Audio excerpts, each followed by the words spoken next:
विपक्ष के नेता राहुल गांधी विदेश जाते हैं और वहां पर वो जिस तरह की बयानबाजी कर रहे हैं उसको लेकर काफ़ी आलोचना हो रही है। अभी उन्होंने हाल ही में जो बयान दिया है सिख समाज को लेकर, उसकी वजह से सिख समाज काफ़ी आक्रोशित है। इस समय हम मौजूद हैं कानपुर में और आप देख सकते हैं कि यहाँ पर जो भी सिख समाज है ये काफ़ी आक्रोशित है इस बयान से, और वो खासकर इसलिए भी इस मामले ने तूल पकड़ लिया है क्योंकि राहुल गांधी के बयान का समर्थन कनाडा के आतंकी पन्नू ने भी कर दिया है। पन्नू पहले भी भारत विरोधी बयान देते रहे हैं और इस बार जो राहुल गांधी का बयान आया उसका समर्थन कर दिया है पन्नू ने। तो एक एक करके हम बात कर लेते हैं जो सिख समाज के लोग हैं उनसे। राहुल गांधी ने जो बयान दिया है, सबसे पहले उस पर आपको क्या कहना है? राहुल गांधी ने जो बयान दिया है बहुत ही गलत दिया। सिखों के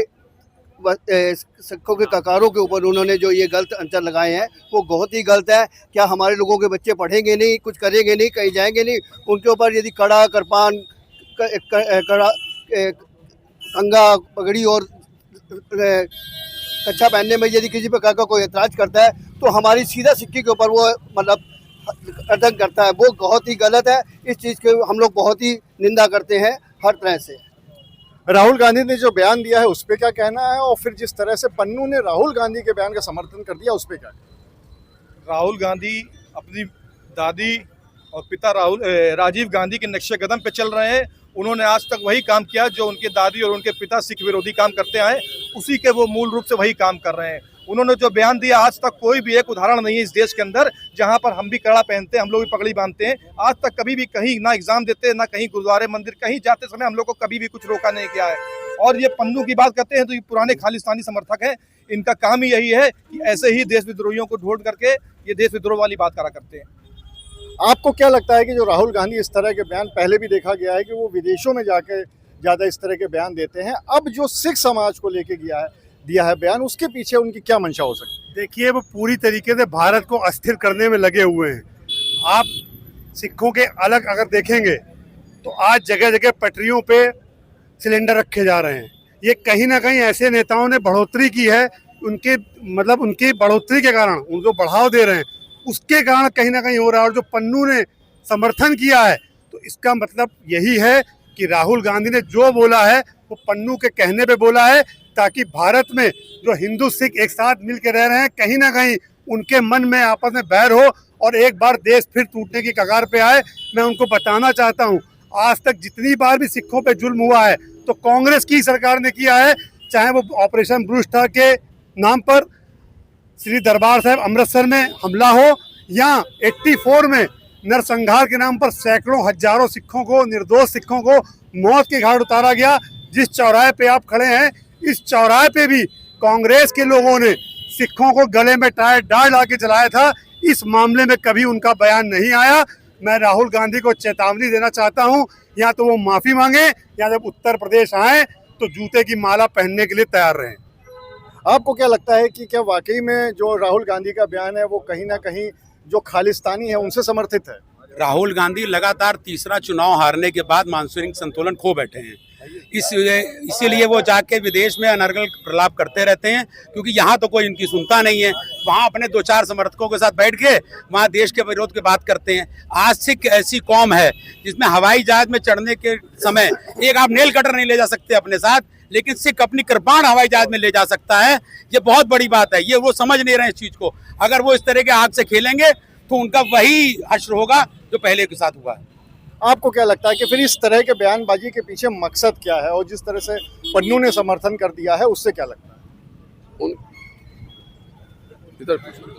अच्छा, और लोगों से पूछ लेते हैं। आप बताएं, क्या लगता है कि इसके पीछे क्या मकसद है राहुल गांधी?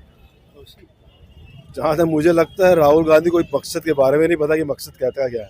उनके जो दिमाग में आता है, जो उन्होंने सोचा मुंह से बोल देते हैं। कहीं ऐसा नहीं लगता कि सोच समझ के या विचार करके कोई बात करते हैं। वो माइक उनके हाथ में आता है, उनको समझ में नहीं आता उन्होंने क्या बोलना और कैसे बोलना है। जहाँ तक सिख समाज की बात है, मुझे लगता है जो भाजपा ने सिख समाज के विषय में किया, चाहे वो गुरु ग्रंथ साहब जी की यात्रा वापस लाना, जब विकट सब बातें सबको पता है विकट परिस्थितियों में, या जैसे भी मेरे भाइयों ने बताया आपको कि पहले हम लोग एयरपोर्ट में, अभी एक रिसेंट आपको बात बता रहा हूँ, भी बहुत बड़ी परीक्षा हुई है प्रदेश में, सबसे बड़ी परीक्षा बल्कि देश की सबसे बड़ी परीक्षा मानी गई जो पुलिस भर्ती परीक्षा हुई है। उसमें भी आप बिंदी और ये बहुत सी लेकिन हमारे सिख भाइयों सिख बहनों ने कृपाण और कंगे और ये कड़े के साथ बैठ के परीक्षा दी है। ये बड़ा अचीवमेंट भाजपा का है। मैं खुद एक प्रधानाचार्य हूँ इंटर कॉलेज में। मेरे सामने कुछ बच्चे अंदर आए जिनके हाथ में कड़े थे।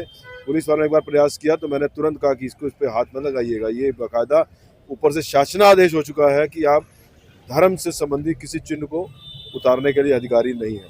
तो ये अचीवमेंट है। भाजपा इस तरीके से हम सिखों के लिए काम कर रही है। और राहुल गांधी तो उनकी बात में बहुत सोचना मुझे लगता है बहुत आवश्यक नहीं। आपको क्या लगता है कि क्या वाकई में आप लोग जब जाते हैं तो क्या पगड़ी को लेकर या कृपाण को लेकर या कड़े को लेकर, जैसा कि राहुल गांधी ने कहा, कभी कोई ऐसा वारदात हुई है, कोई ऐसी घटना हुई है क्या आप लोग को मना किया गया? मेरे ख्याल से सिख समाज तो नहीं, आप लोगों के तहत भी पता चलता है, आप लोग गुरुद्वारे में जाते हैं, कभी आपको ऐसा महसूस हुआ, ऐसा लगा कि सिख वहाँ पे सुरक्षित नहीं है या नहीं जा सकता पगड़ी पहन के या कड़ा पहन के? जो मोदी जी का एजेंडा है 2047, इससे घबरा चुके हैं कांग्रेस वाले। कांग्रेस अपना वजूद बिल्कुल खो चुकी है, इसलिए इस तरीके के बयानबाजी कर रहे हैं, सिखों को तोड़ने का प्रयास कर रहे हैं। ऐसा कुछ होना नहीं है। और हमारे हिसाब से जो लग रहा है आने वाला टाइम कांग्रेस का कहीं से वजूद खत्म है।